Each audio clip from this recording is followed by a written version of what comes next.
her name is Elka, and she's 5 days old. She's a Fran which is an endangered Southeast Asian primate species, and she's a very, very important little animal because she's the first one ever to be born in Australia. Unfortunately, her mum was a bit surprised. She's a first-time mum, and this was her first birth, so she wasn't quite sure what to make of her, of the baby.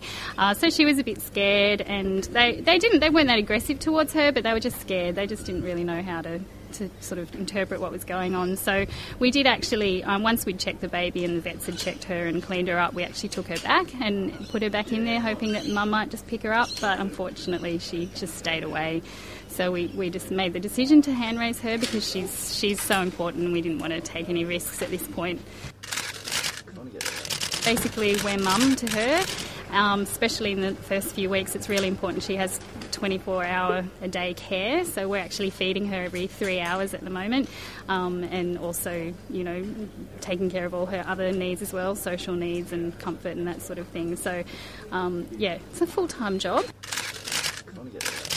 In Vietnam, they would live in a social group with usually one male and a couple of adult females, or maybe even 3 or 4 adult females. And then those adult females, it's a harem society, so they breed with the male.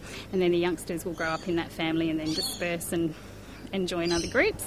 So, so in the wild right now, she would be quite a novelty in her group because they're actually born bright orange. You would have seen that she's got that bright orange little head, and by the time she's an adult, she's all black. So they actually have this special adaptation of having their babies born bright orange because the other females in the group actually help look after any newborn. So if they're bright orange, they attract a lot of attention to themselves, and so all the other mothers will fuss over her as well. So it's quite normal for her to be have 2 mums to help look after her.